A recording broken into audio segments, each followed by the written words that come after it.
My graduation dinner, everyone was laughing, until Grandma smiled at me and said, "I'm glad the $1,500 I send you each month is helping." I paused, looked around and said, "I never got any money."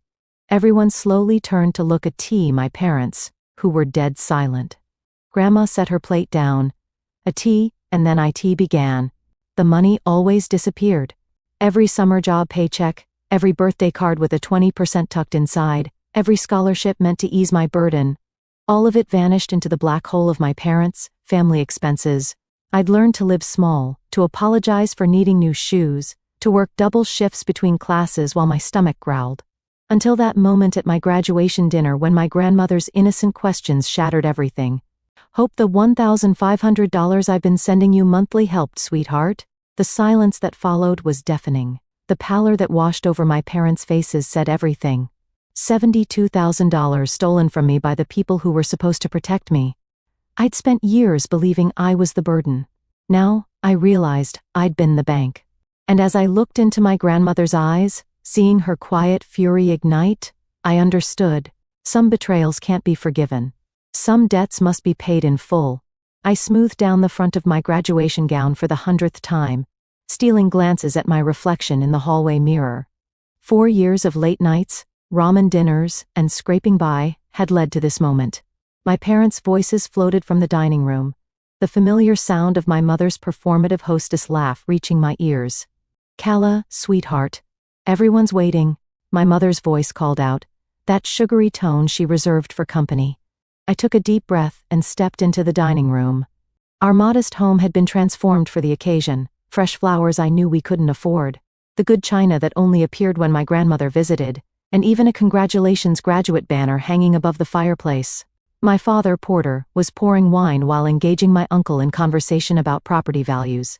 My mother, Elaine, fluttered between guests with practiced grace, her pearl earrings catching the light.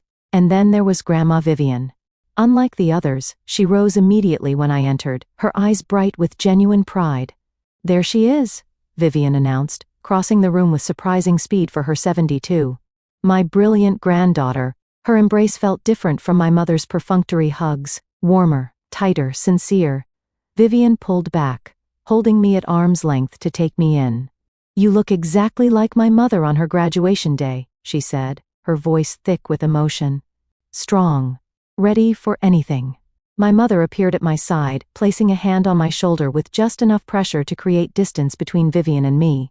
"Mother, you're going to wrinkle her gown before we take pictures." Vivian's eyes flashed, but her smile remained. "Some things are worth wrinkling for, Elaine." The dynamic between them had always been tense, though neither would acknowledge it openly. Vivian lived 3 hours away in her small Victorian home, the one she'd refused to sell even after my grandfather passed. She visited rarely, usually for holidays and special occasions, each visit marked by my mother's anxiety and my father's strategic absences. Dinner progressed with the expected small talk. My father stood to offer a toast, champagne flute raised high. "To Kala, who has made us proud by graduating with honors," he said, his practiced smile not quite reaching his eyes, though we always knew she would succeed. My mother nodded enthusiastically. "Despite the financial challenges, we always told you, didn't we, Kala, that no matter how tight things got, we'd find a way." I smiled weakly, remembering the countless times I'd heard those exact words. "We can't afford that right now, Kala. Maybe next semester." "You know how tight things are." It had been the soundtrack of my college years. The reason I'd worked 2 jobs while carrying a full course load, the explanation for why I couldn't join my friends on spring break, why I couldn't afford therapy when panic attacks started during sophomore year, why I wore the same 3 outfits in rotation until they frayed at the seams. "Kala has always been so understanding about our situation," my mother continued, reaching for my hand across the table. "So mature about the sacrifices." Vivian set her fork down with deliberate care. "Sacrifices?" My father cleared his throat.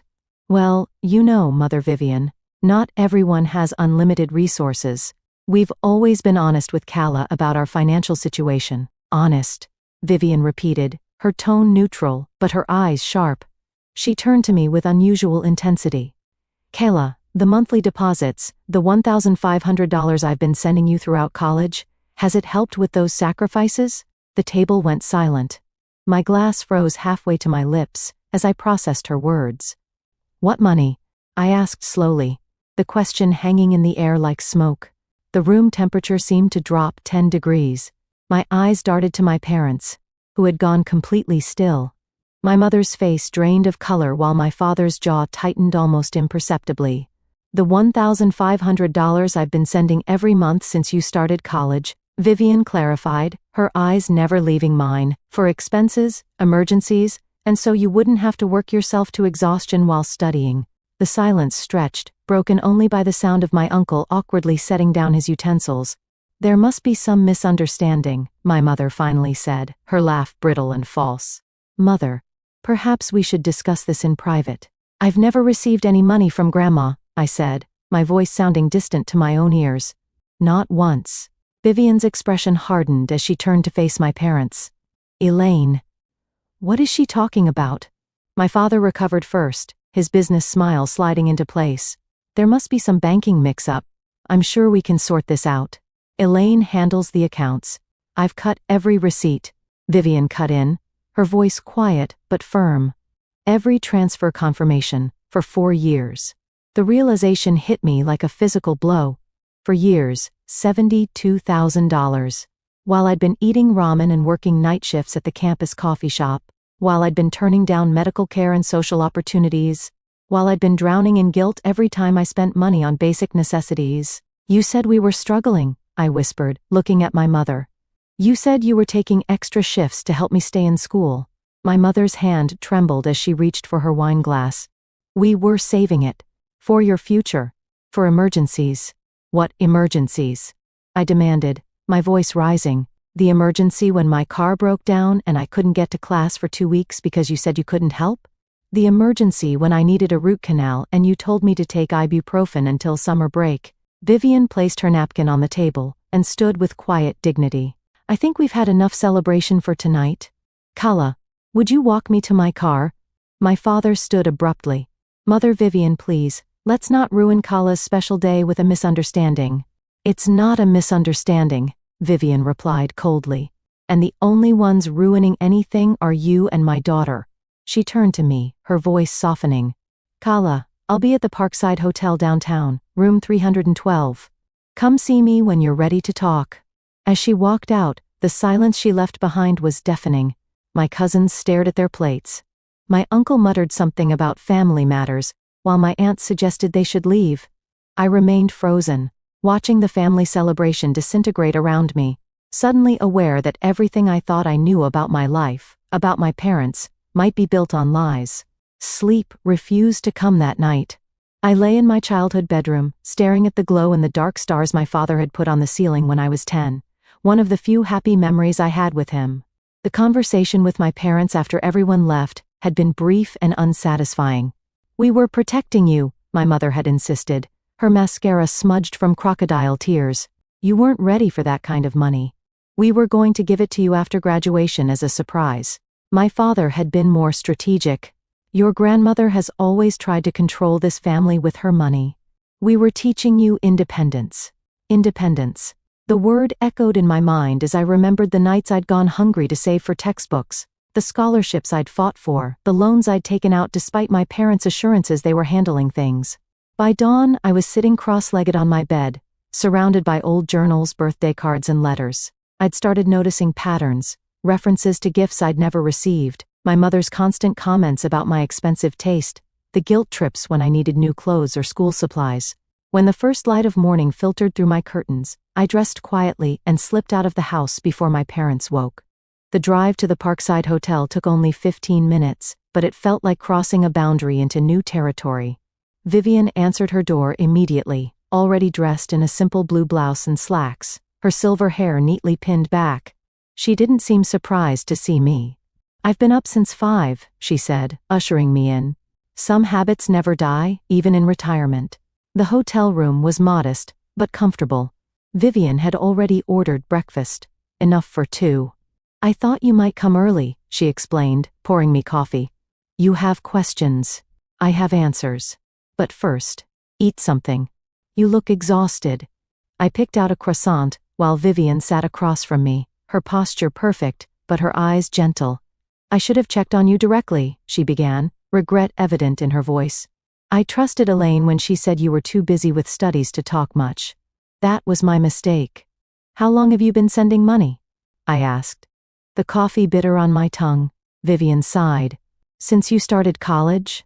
$1,500 every month. But that's not all. She reached for her purse and removed a leather portfolio. I also sent $500 monthly throughout your high school years for your college fund, I was told. My hands began to shake. That's another $24,000, yes. Nearly $100,000 total meant for you. Vivian opened the portfolio, revealing meticulously organized bank statements. I've always kept records. Your grandfather taught me that. I stared at the papers, each one a confirmation of my parents' betrayal. Why didn't you ever mention it when we talked? We rarely talked, Kala. That's part of the problem. Vivian's voice sharpened. Every time I called, Elaine said you were studying or working. When I sent birthday cards or Christmas gifts with checks, she'd tell me later how you'd spent them. I believed her. She paused, her hands clasping together tightly. I should have pushed harder. I failed you. No, I said firmly. They failed me. They lied to both of us. Vivian nodded slowly. Yes. And I think we need to understand how deep this goes. After breakfast, we made a plan. I would check my bank records and gather evidence. Vivian would consult her attorney about legal options. We would meet again the next day. As I drove back to my apartment near campus, my mind raced with memories. The time my mother claimed my birthday check from Vivian had bounced, making me feel too ashamed to thank my grandmother. The college trip to Europe I'd been forced to decline because my parents said we couldn't afford the deposit, despite Vivian's money supposedly waiting in my account. The winter my heat was shut off because I couldn't pay the bill, while I worked double shifts between classes. At my apartment, I pulled out my laptop and logged into my bank account, the one my mother had helped me set up when I turned 18. I scrolled through years of transactions, searching for any trace of Vivian's generosity. Nothing. With shaking hands, I called the bank. I need to know if there are any other accounts associated with my social security number, I said after verifying my identity. I see 3 accounts, the representative replied. Your checking and savings that you're currently viewing online, and a joint account with Elaine Winter. My stomach dropped. I never opened a joint account with my mother. The paperwork was completed when you were 17, according to our records. Your mother has signatory authority. I ended the call and immediately texted my cousin Marin. We've been close as children but had drifted apart in recent years, something I now suspected might have been deliberate on my parents' part. Need to talk. It's important. About money and our family. Her response came within minutes. Finally, figure it out? Call me. Miran's voice was familiar yet distant when I called. I wondered when you'd realize what was happening, she said without preamble. Anna Lane and Uncle Porter did the same thing with my college fund from Grandpa before he died. They managed it until there was nothing left. Why didn't you tell me? I asked, hurt mingling with anger. I tried once. You defended them so fiercely that Anna Lane convinced everyone I was jealous and lying. Miran's voice was matter-of-fact, without bitterness. After that, my parents wouldn't let me spend time with you unsupervised. Said I was a bad influence. The conversation with Miran opened another wound, the realization that my isolation hadn't been accidental. Friends who'd drifted away after meeting my parents. Relatives who stopped inviting me to events. The subtle ways my mother had criticized anyone who got too close. That evening, I received an email from Vivian, with a notarized letter from her bank confirming all transfers made to my parents over the years, nearly $100,000, just as she'd said. The evidence was irrefutable. I drove to my parents' house the next morning, determined to confront them directly. My mother answered the door in her bathrobe, feigning surprise. Kala, we thought you'd gone back to your apartment. Come in. I'll make coffee. My father sat at the kitchen table, newspaper in hand, as if it were any normal day. He lowered it slightly when I entered, his expression carefully neutral.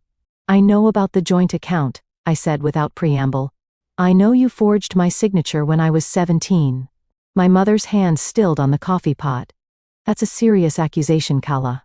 It's not an accusation, it's a fact. The bank confirmed it. My father folded his newspaper deliberately. We did what any responsible parents would do. You were a minor. We established an account for your future. Where's the money? I demanded. Grandma's money. My money. My mother's face transformed, her expression hardening. After everything we've done for you, this is how you repay us? With accusations? Where do you think your tuition came from? Your apartment? Your car? I paid for my apartment with my jobs, I countered. I got scholarships for tuition, and the car was from Uncle Julian. You just put it in your name because of insurance rates. You're being ungrateful, my mother said, her voice rising. We sacrificed everything for you. What did you sacrifice? I asked. My voice deadly quiet. Your trips to Mexico every winter?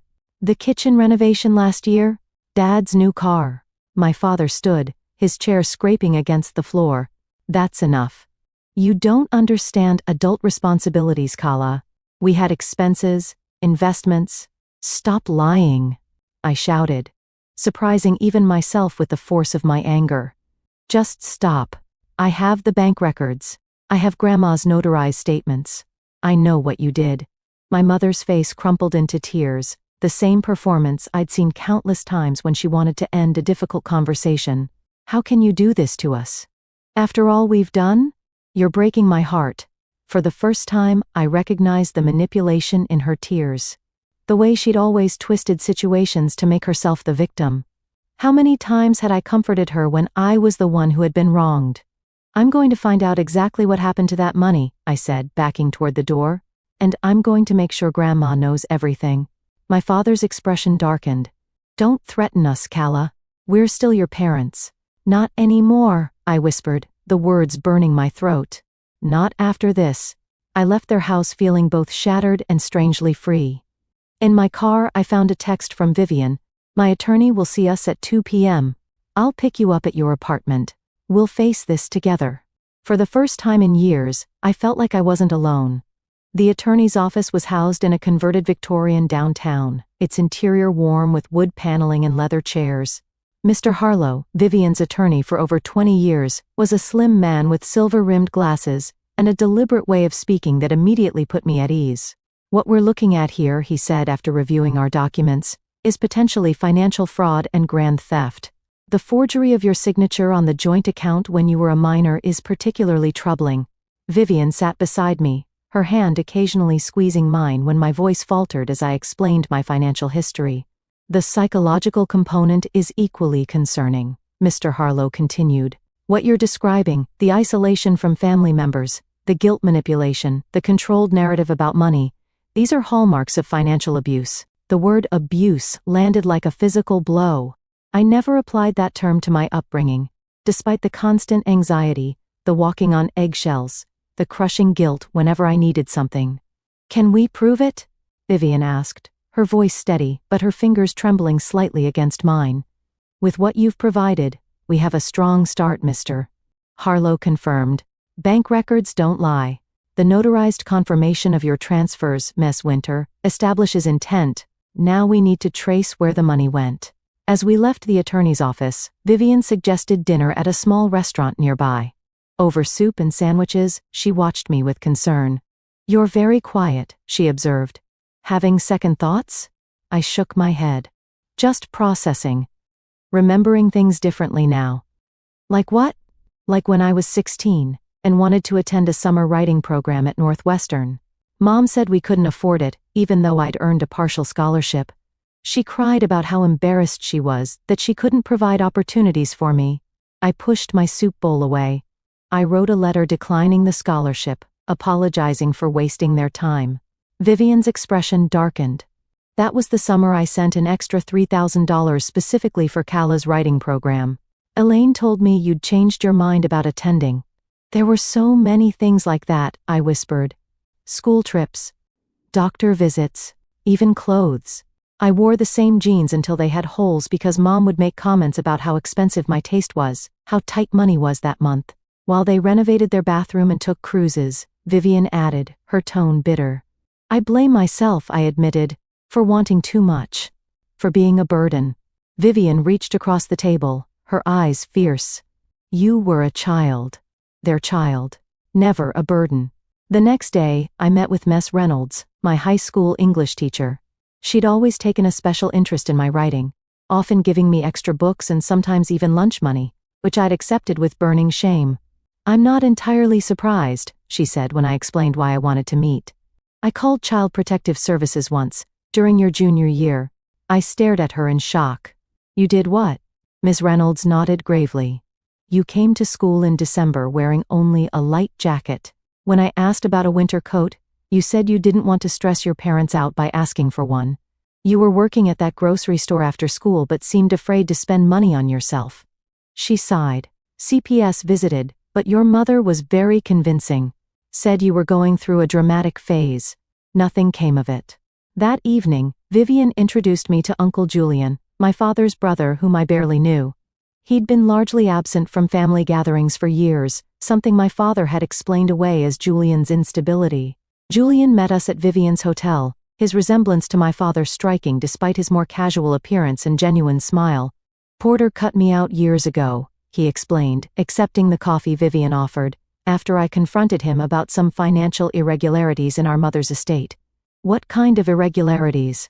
I asked. Julian's expression hardened. Money disappeared. Accounts were mysteriously emptied. Porter had power of attorney, and when I questioned certain transactions, I became persona non grata. He looked at me with sympathy. "I'm sorry I wasn't there for you, Kala. I tried to stay in touch, but your parents returned my letters and gifts." "They did what?" I whispered. "Classic isolation tactic," Vivian murmured. "Cut off potential allies." Julian leaned forward, his expression serious. "Listen to me, Kala. They'll do anything to maintain their image. When you confront them legally, and you should, they'll cry, they'll plead, they'll promise change. Don't trust their apologies." That night, as if on cue, my phone lit up with messages from my mother. Sweet, conciliatory texts promising explanations, inviting me to dinner, to work things out as a family. I showed the messages to Vivian, who was staying an extra week in town to support me. "Don't go alone," she warned. "They'll outnumber you.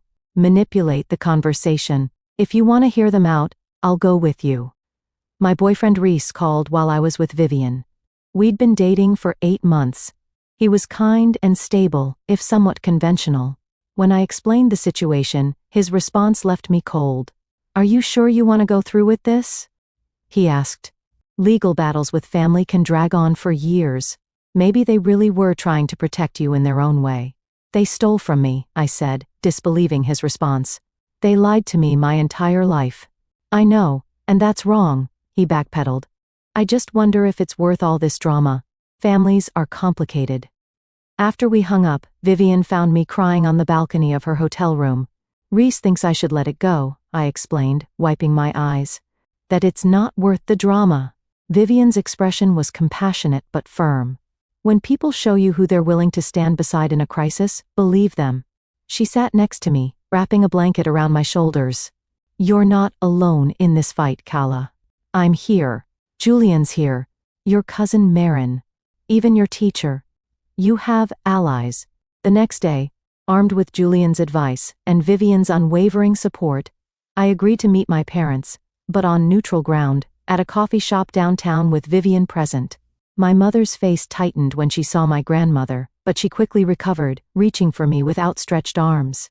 "Kala, sweetheart, we've been so worried." I stepped back, avoiding her embrace. "I'm here to listen to your explanation, that's all." My father cleared his throat, glancing nervously at the neighboring tables. "Could we discuss this somewhere more private?" "No," Vivian and I said simultaneously. We sat at a corner table, my parents across from us. I placed my phone between us, the recording app visibly running. "For my records," I explained. My mother's smile faltered. "Is that really necessary?" "Yes," I said simply. "Now, explain where my money went." What followed was a master class in deflection. My father talked about family finances and shared resources. My mother dabbed at non-existent tears while mentioning her sacrifices and maternal concern about my financial responsibility. "So, you admit you took the money?" I pressed. "We managed it," my father corrected, "as any responsible parents would. You didn't know how to handle large sums. How would you know?" I countered. "You never gave me the chance. We put it in a family joint account, he said, the admission slipping out in his frustration for emergencies and your future. I leaned forward. Where is it now? My parents exchanged glances. There were expenses. My mother began vaguely. What expenses? Your tuition. I had scholarships and loans. The car? Uncle Julian paid for that. My father's composure cracked slightly. We're your parents, Calla. We don't owe you an itemized receipt for every decision we made on your behalf. Vivian, who had been silently observing, finally spoke.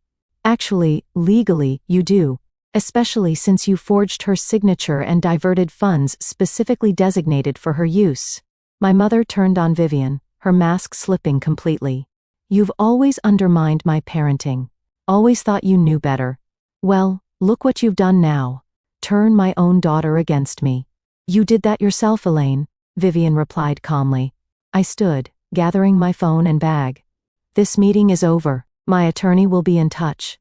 As we walked away, my mother called after me, her voice breaking dramatically. Calla, please. We're still your family. Vivian's arm wrapped around my shoulders as we reached the door. Family doesn't steal from family, she said, loud enough for my parents to hear. And family certainly doesn't manipulate a child into believing she's a burden. Outside, in the bright afternoon sun, I took my first deep breath in what felt like days. What now? Vivian's smile was both sad and determined. Now we make sure they never do this to anyone else. And we build something better for you, something honest. For the first time since my graduation dinner, I felt something like hope blooming in my chest. The road ahead would be difficult, but at least now I could see it clearly, and I wasn't walking it alone. The morning I filed the formal legal complaint, something shifted inside me. Standing beside Vivian in the county courthouse, watching as the clerks stamped and processed our paperwork, I felt a strange sense of calm replacing the storm that had raged within me for weeks. How do you feel? Vivian asked as we descended the courthouse steps. Like I'm finally fighting back, I said, surprised at the steadiness in my voice. The complaint was comprehensive financial fraud, forgery, theft by conversion. Mr. Harlow had helped us gather everything. Bank statements, notarized letters from Vivian confirming the intended purpose of her gifts, testimony from Julian about previous patterns of financial misappropriation, even a statement from Ms. Reynolds about her concerns during my high school years. They won't take this lying down, Vivian warned as we drove back to her hotel. She'd extended her stay indefinitely, moving from the Parkside to a long-term rental apartment downtown. Elaine knows how to play the victim. She learned from the best. Her father was the same way. I'm ready, I said, though my stomach twisted at the thought of what was coming. News traveled quickly in our small town. By that evening, my phone was buzzing with texts from family friends and distant relatives, some offering support, others demanding explanations. The story had begun to spread. Calla Winter was suing her parents for fraud. Vivian's decision to publicly distance herself from my parents added fuel to the fire. At her regular bridge club, when asked about the situation, she'd been direct. My daughter and son-in-law stole nearly $100,000 meant for my granddaughter's education and welfare. I won't be associated with thieves, family, or not. The fallout was immediate. Invitations to community events that had always included my parents suddenly specified Vivian and me instead. Friends they'd cultivated for years began to question their own financial dealings with them. My father's business associates started asking uncomfortable questions. 3 days after we filed, my mother appeared unannounced in my apartment, her eyes red-rimmed and her hands shaking. Please, she begged from my doorway. You have to drop this. You're ruining everything. I held the door frame, blocking her entry. Like you ruined my chance at a normal college experience, at medical treatment when I needed it, at opportunities that could have changed my life. I was protecting you, she insisted, her voice rising to that familiar pitch that had always made me back down in the past. Porter was the one who took the money. I just went along with it, because I was afraid of what he would do. The lie was so transparent, it almost made me laugh. Mom, I've seen the bank records. You were the primary signatory on the account. You made most of the withdrawals. Her face crumpled, tears flowing freely now. You have no idea what it's like to be married to someone like your father. The pressure, the control. Stop, I said firmly. I'm not doing this with you. Not anymore. Everything goes through our attorneys now. As she opened her mouth to protest, Vivian's car pulled into the parking lot. My grandmother approached with purposeful strides, her expression hardening at the sight of her daughter. "Elaine," she said coolly, "this is inappropriate. Calla has made it clear she doesn't want direct contact." My mother whirled toward Vivian, her grief transforming instantly to rage. "You did this. You turned her against us. You've always been jealous of my relationship with Calla." Vivian didn't flinch. "What relationship, Elaine? The one where you manipulated and stole from her? Where you isolated her from anyone who might have helped her? That relationship, you have no right." "I have every right," Vivian interrupted, her voice like steel. "You robbed your daughter of dignity. That can't be undone with tears and excuses." My mother stared at her, mouth open in shock. Vivian had always been somewhat deferential to her daughter in the past, avoiding direct confrontation. This new, fierce Vivian was a revelation. "I'm done with you," Vivian continued. "As of yesterday, I've changed my will. You and Porter are no longer beneficiaries of anything I leave behind. It will all go to Calla and to charities that support victims of family financial abuse." My mother's face went white. "You can't do that. It's already done." Vivian took my arm gently. "Come inside, Calla. We have dinner plans to discuss." That night, Reese called to tell me he couldn't continue our relationship. "It's too much," he said, his voice strained. "The court case. The family drama. I didn't sign up for this, Calla." Though I'd seen it coming, the finality of his abandonment still stung. After we hung up, I found Vivian in the kitchen of her rental apartment, making tea. "Reese is gone," I said simply. She nodded, unsurprised. "Some people can only walk with you when the path is smooth." The next morning, Mr. Harlow called. The judge had set a date for an emergency hearing. My parents were attempting to have the case dismissed before discovery could begin. "They're getting nervous," he explained. "This is good for us. It means they know we have a strong case." The hearing was scheduled for the following week. In the meantime, Mr. Harlow suggested I retrieve any remaining personal documents from my parents' house. "Take someone with you," he advised. "Not your grandmother, she's too emotionally involved. Perhaps your cousin or your uncle?" Julian agreed to accompany me. We arrived at my childhood home on a Tuesday afternoon when I knew my parents would be at work. Using the key I still had, we entered quietly, the familiar scent of my mother's potpourri bringing back memories I now viewed through a different lens. "We should focus on financial records," Julian said as we stood in the entryway. "Tax returns, bank statements, investment documents."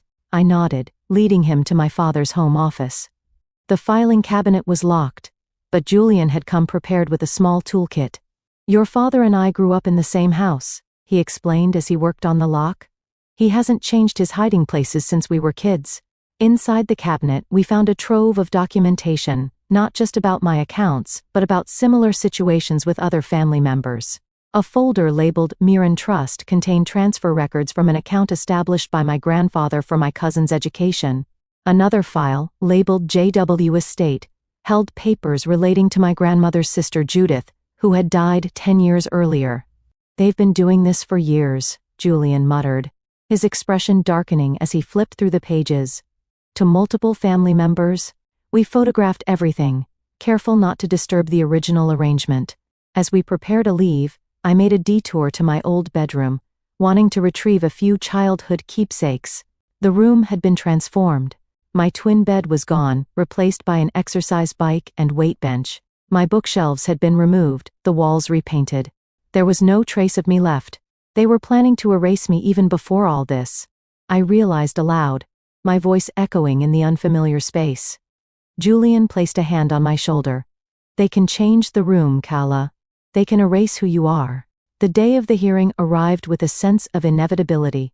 The courthouse was busier than I'd expected, with several familiar faces in the corridor, neighbors, former teachers, even my mother's bridge club friends. Vivian greeted them with quiet dignity while I tried to calm the butterflies in my stomach. My parents arrived with their attorney, a sharp-featured man named Bennett, who specialized in defending white-collar criminals. My mother was dressed in muted colors, her makeup minimal, playing the role of the wounded parent.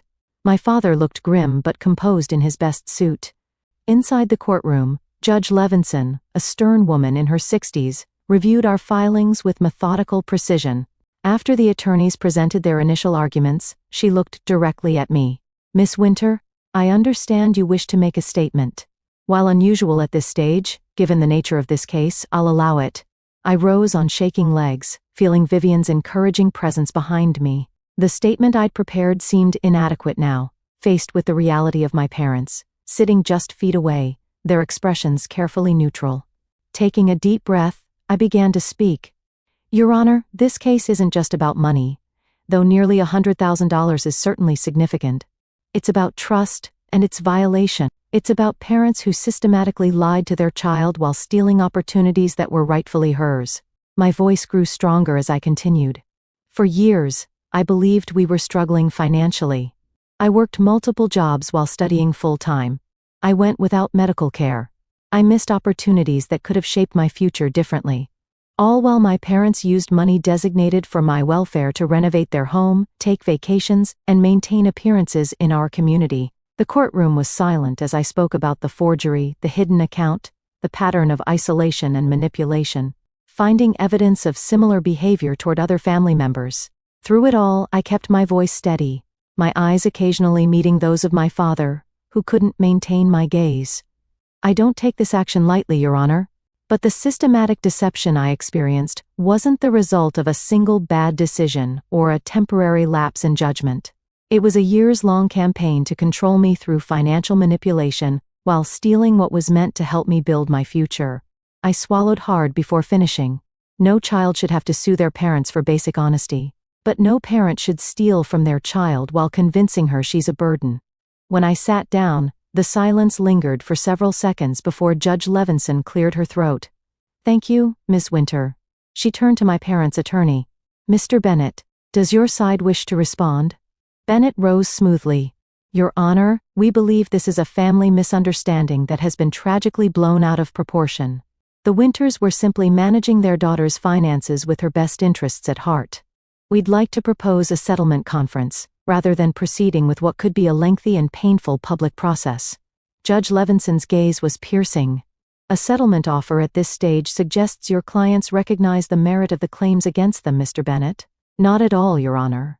It simply reflects their desire to heal their family without unnecessary litigation."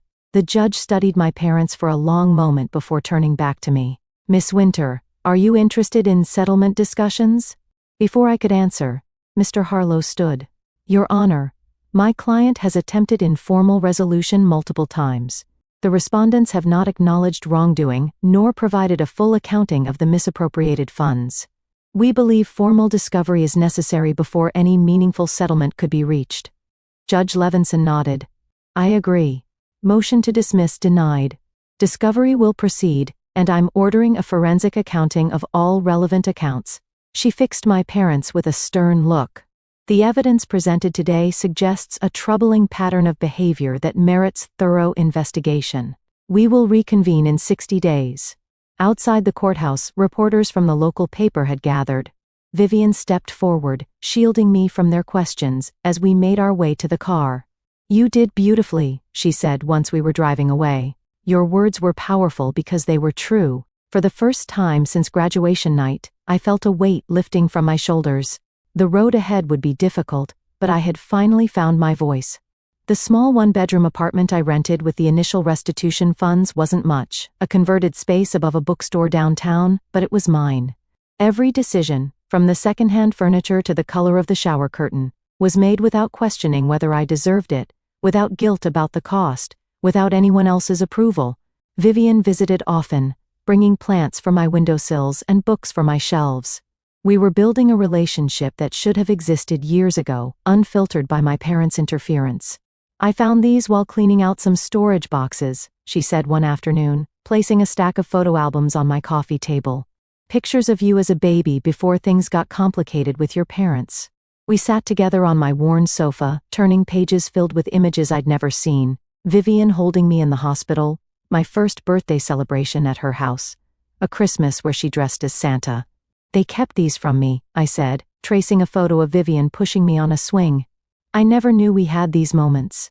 They started limiting my access to you when you were about 3. Vivian explained, her voice tinged with old pain. Elaine would make excuses. You were sick. You had plans. You were too tired for visitors.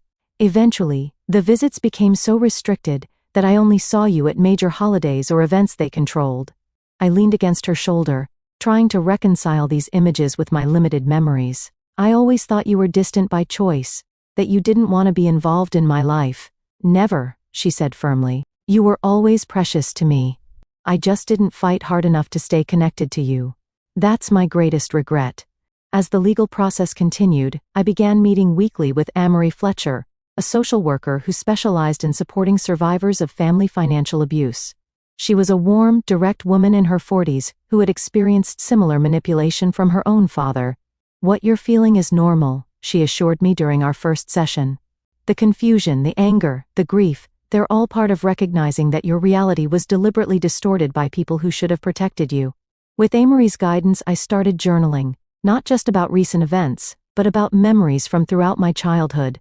Patterns emerged: my mother's dramatic emotional collapses whenever I asserted independence, my father's cold dismissal of my accomplishments unless they reflected well on him, the way basic needs became special requests that required elaborate justification. They made me feel like existing was an imposition, I told Amory one day, the realization striking me suddenly, like I had to earn my right to take up space in the world.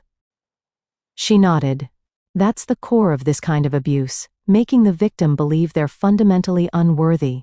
It makes them easier to control. One evening, at Amory's suggestion, I wrote a letter to my 14-year-old self, the girl who had begun working weekends at a local grocery store, turning over most of her earnings to her parents for household expenses, while believing her family was on the verge of financial collapse. Dear Kelia, at 14, you're not the burden they're making you feel like. The confusion you feel when they praise your independence while making you dependent, that's not your imagination. The guilt you carry for needing new shoes or wanting to join the school trip, you don't deserve that. The way you've learned to make yourself smaller, to need less, to apologize for existing, none of that is because there's something wrong with you. The money you earn that disappears into their hands, it's not really helping with bills. The stories about financial struggle are lies designed to keep you grateful for scraps. The isolation you feel from friends and relatives isn't because you're unlikable or too needy, it's deliberate. I wish I could tell you it gets better soon, but the truth is, it will take years before you discover what they've been doing. But when you do, you'll find real support. You'll find her grandmother, the woman they've kept at arm's length your whole life. You'll find your voice. You'll begin to understand that you deserve basic dignity and honesty. You're not alone, even though it feels that way now. Keep those small dreams alive. Keep writing in your hidden journal. Keep believing there might be more to the world than what they show you. One day, you'll build a life they can't touch. With love from your future self, Kala. After 2 months in my apartment, Vivian invited me to stay with her at her Victorian home 3 hours away. Just for the summer, she suggested. I'm working on a memoir, and I could use your writing expertise. Plus, it would give us time together without the constant reminders of the court case. The timing felt right. Discovery was ongoing, with forensic accountants tracing the path of Vivian's money through various accounts and investments. My parents had made one more attempt at settlement, offering to repay half the amount with no admission of wrongdoing, which we had rejected outright. They still don't understand, I told Mr. Harlow after reviewing their offer. This isn't just about the money. It's about accountability. Vivian's home was exactly as I'd imagined from the few times she described it. A graceful 2-story Victorian, with a wide porch and gardens that bloomed with careful planning. My room overlooked a Japanese maple tree that cast dappled shadows across the hardwood floor. This was meant to be your room whenever you visited, Vivian explained as she helped me unpack. I kept hoping your parents would relent and let you stay for summers or school breaks. For the first time since graduation, I felt truly at peace. Mornings were spent helping Vivian with research for her memoir, a project she'd begun after retiring from teaching English at a local community college. Afternoons were mine for reading, walking, or working on my own writing. Evenings were for long conversations on the porch, filling in the decades of connection we'd missed. One weekend, my cousin Mirren drove up to visit, bringing old family photos and stories I'd never heard. We sat in Vivian's sunroom, reconstructing relationships that had been distorted by my parents' narratives. They told me you thought you were too good for the rest of us, Marin admitted, sorting through pictures from a family reunion. I barely remembered that you didn't want to be associated with the countryside of the family. I shook my head, the familiar ache of lost time settling in my chest. They told me you all stopped inviting me because I was difficult and high maintenance. Classic triangulation, Marin said, the term familiar for my sessions with Amory. Keep everyone separated so no one compares notes. We were interrupted by the sound of Vivian's security system chiming. Through the window, I saw my mother's car pulling into the driveway. I didn't know she was coming, I said, tension immediately flooding my body. Vivian appeared in the doorway, her expression grim. She's not invited. I'll handle this. From the sunroom window, I watched as my grandmother met my mother at the front gate. Their conversation was brief, my mother's gestures becoming increasingly agitated while Vivian remained perfectly still. Finally, my mother collapsed into tears, falling to her knees on the walkway in a display I'd seen countless times, the ultimate manipulation when all else failed. Vivian didn't move to comfort her. Instead, she spoke a few final words and turned back toward the house, leaving my mother crumpled on the path. When she returned to the sunroom, Vivian's face was composed but her hands trembled slightly. What did she want? I asked. Forgiveness, Vivian replied simply. She claims her father has left her, that she's alone and realizes her mistakes. She wants to make amends. Do you believe her? Vivian considered the question carefully. I believe she's suffering. I believe she may even regret some of her actions, but I don't believe she's capable of the kind of honest self-reflection necessary for true change. What did you tell her? That she's no longer welcome at my home, that she'll answer to you, not to me. That we're not her support system anymore. Vivian sat beside me, taking my hand. Was that too harsh? I thought of all the years of manipulation, the carefully constructed lies, the opportunities stolen, the relationships sabotaged. No, I said finally. It was honest. That's all we can be now. 2 weeks later I received a letter from my mother, 20 pages of flowing handwriting, alternating between self-justification and desperate pleas for reconciliation. She described my father's emotional abuse toward her, his controlling behavior, her fear of standing up to him. She claimed to have saved some of Vivian's money in a separate account for emergencies that my father didn't know about. I read the letter twice, searching for something genuine amid the familiar patterns of manipulation. There were moments of apparent insight, admissions of jealousy toward my relationship with Vivian, acknowledgement of using guilt to control me, but they were embedded in excuses and deflections of responsibility. That evening, I built a small fire in Vivian's backyard fire pit. Marin and Vivian joined me as I placed the letter on the flames, watching as the pages curled and blackened. I'm not angry anymore, I said, as the last page disappeared into ash. I'm just done. The next morning Marin showed me a news article on her phone. My father had been arrested for corporate fraud. Apparently, his creative accounting practices extended beyond family funds. The company where he'd worked as financial controller was pressing charges for embezzlement dating back 5 years.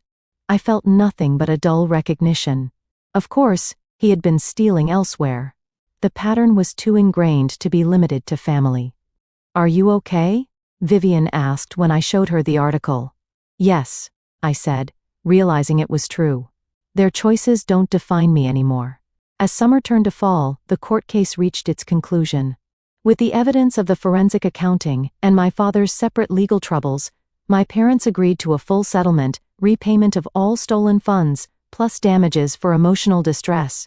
The money felt almost incidental now. The real victory was in the truth being acknowledged, in the reconstruction of my understanding of my own life. With part of the settlement, I made a decision that surprised even me. I established a scholarship fund at my alma mater for students who had experienced financial hardship or family estrangement. We named it the Vivian Trust for New Beginnings. Why use my name?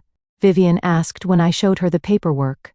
Because you showed me what real support looks like, I explained. Not control disguised as help, but genuine belief in someone's right to build their own future. The article appeared in the Sunday edition of the local paper 6 months after the settlement was finalized. Graduate uncovers family fraud that went unnoticed for years. The reporter, Andrea Keene, had approached me through Mr. Harlow, asking to share my story as part of a series on financial abuse within families. People don't talk about this, Andrea explained during our interview. They feel too ashamed, too confused about their own experiences. Your willingness to speak openly could help others recognize what's happening to them. The article was thoughtful and detailed, focusing not just on the financial aspects, but on the psychological impact of long-term manipulation. When it was published, I braced myself for backlash for accusations of family disloyalty or attention-seeking. Instead, my inbox filled with messages from strangers sharing similar experiences. Adult children whose inheritances had been diverted by siblings. Grandparents who had been blocked from helping grandchildren. College students whose parents had leveraged financial support to control their choices. I thought I was the only one, wrote a woman named Tessa. Reading your story was like seeing my own life reflected back at me for the first time. Dr. Marian Ellison, the head of my university's psychology department, called to invite me to speak at a student leadership symposium. Financial literacy and boundary setting are critical skills we don't teach effectively, she explained. Your perspective would be invaluable. Standing at the podium in the campus auditorium, facing rows of students not much younger than myself, I felt an unexpected calm. I had brought my journals, the raw, unfiltered record of my journey from confusion to clarity. Financial abuse doesn't always look like obvious theft. I began opening to a dog-eared page. Sometimes it looks like protection that keeps you dependent. Sometimes it sounds like we're struggling while opportunities disappear. Sometimes it feels like constant guilt for having normal needs. I read entries spanning years, from high school anxieties about asking for school supplies to college calculations about whether I could afford antibiotics for strep throat. With each reading, I saw recognition dawn on different faces in the audience. The response was overwhelming. Students lined up afterward to speak with me, many sharing whispered confessions of similar dynamics in their own families. Faculty members asked for resource lists and warning signs. The University Counseling Center requested permission to develop a workshop based on my experiences. What began as a single speaking engagement evolved into a modest platform. I started a podcast called Inheriting Silence, where I interviewed experts on financial abuse and shared stories from survivors who had reclaimed their autonomy. Each episode ended with practical resources, legal options, support groups, financial literacy tools. The podcast gained traction slowly, then caught the attention of a producer at a national radio network. After a feature segment aired nationally, listenership exploded. 6 months into the podcast's run, I received an email that stopped me in my tracks. It was from a 16-year-old girl in Oregon named Lily. I've been listening to your podcast in secret for months. My parents control everything, my bank account, my summer job money, even the hours I work. They say they're teaching me responsibility, but they never actually let me make decisions. After hearing your story, I asked my guidance counselor for help. She contacted my aunt, who I haven't seen in years because my parents said she was unstable. Turns out my aunt has been trying to reach me all along. She's helping me set up a separate account for my earnings and applying to colleges without my parents knowing. For the first time, I feel like I might have a future they can't control. I don't know if I'll ever be brave enough to confront them like you did, but knowing I'm not crazy or ungrateful for questioning them has changed everything. Thank you for speaking when it would have been easier to stay silent. I showed the email to Vivian, who had become my most steadfast supporter and frequent podcast guest. Her eyes filled with tears as she read it. "This is why we fought," she said simply. "Not just for your money, but for every Lily out there." Amory, who had transitioned from my therapist to my friend and occasional podcast consultant, suggested we formalize our growing community. Together, we co-founded a support group called Quiet Funds, focused on financial literacy and family manipulation recovery. What began as monthly meetings in a borrowed community center space expanded to chapters in neighboring cities, then across the state. One rainy Tuesday, I arrived home from recording a podcast episode to find a thick envelope in my mailbox. The return address was my mother's, though I hadn't heard from her since my father's sentencing for corporate fraud 6 months earlier. He had received 5 years, eligible for parole after 3, a consequence that seemed to have finally broken through my mother's elaborate defenses. The letter inside was different from her previous attempts at contact. There were no tear stains, no dramatic declarations, no elaborate excuses. Instead, there was a simple, direct accounting of her actions over the years, not just with me, but with others in the family. She admitted to jealousy of Vivian's relationship with me, to resentment of my academic success, to deliberate isolation tactics designed to keep me dependent. "I won't ask for forgiveness," she wrote toward the end.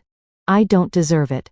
And requesting it would be another form of emotional manipulation. I only want you to know that I see clearly now what I've done. And I'm working with a therapist who specializes in narcissistic behavior patterns. Whether you ever want contact with me again is entirely your choice, and I will respect whatever boundaries you set." That evening, I built another fire in my small backyard. I had purchased a modest house near Vivian's the previous spring. This time, as I placed the letter on the flames, the feeling wasn't of anger or finality, but of quiet closure. That chapter of my life was truly finished. Vivian joined me on the porch afterward, wrapping a quilt around both our shoulders as we watched the embers die down. "Are you sad?" she asked, studying my expression. I considered the question carefully. Not sad exactly, just aware of what could have been in another reality where they made different choices.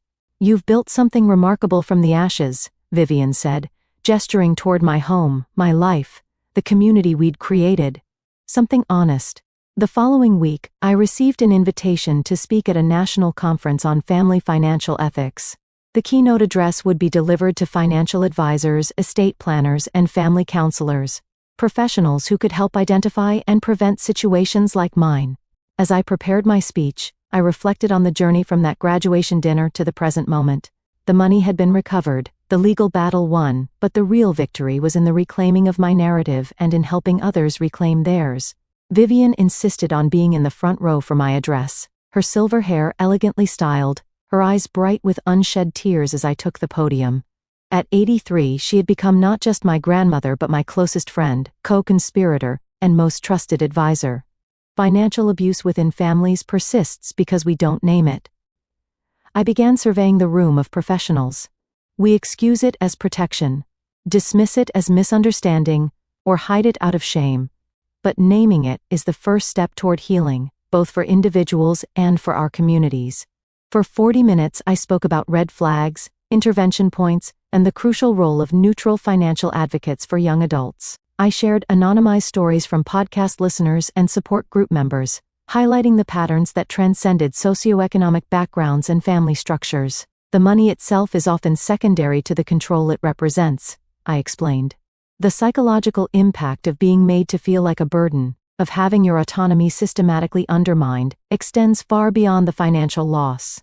Recovery requires not just restitution, but recognition, the acknowledgement that what happened was real and wrong."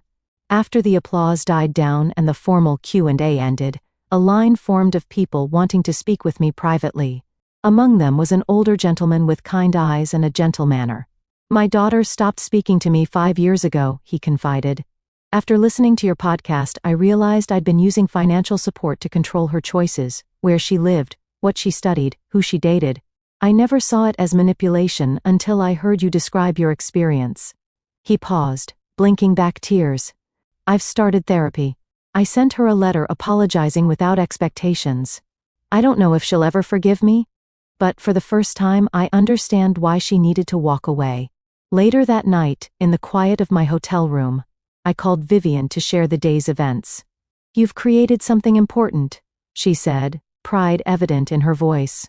"Something that will outlast both of us. We created it." I corrected her.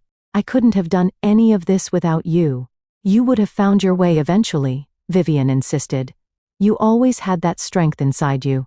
As we said goodnight, I thought about the frightened, confused young woman I'd been at that graduation dinner, believing herself a burden, unaware of her own worth, isolated by careful design. The journey from that moment to this one had been painful, but necessary. I opened my laptop and began typing the introduction to the book I'd been considering for months. I didn't lose a family that day at my graduation dinner. I found the courage to build a real one founded on honesty instead of manipulation, on support instead of control, on love instead of fear. This is that story. The cursor blinked on the screen, steady and patient, waiting for the words that would transform private pain into public purpose. Outside my window, the city lights twinkled like stars, each one representing a life connected to countless others, through invisible threads of influence and care. Somewhere out there were people still trapped in silence, still questioning their own perceptions, still believing themselves unworthy of basic dignity. For them, I would keep speaking. For them, I would continue turning inheritance into advocacy. For them, and for the young woman I once was, I would make sure the silence ended here. What would you sacrifice to reclaim your stolen dignity? How far would you go to protect those you truly love? If this story of betrayal and redemption resonated with you, please like, subscribe, and share for more powerful narratives that explore the shadows within families and the courage it takes to step into the light.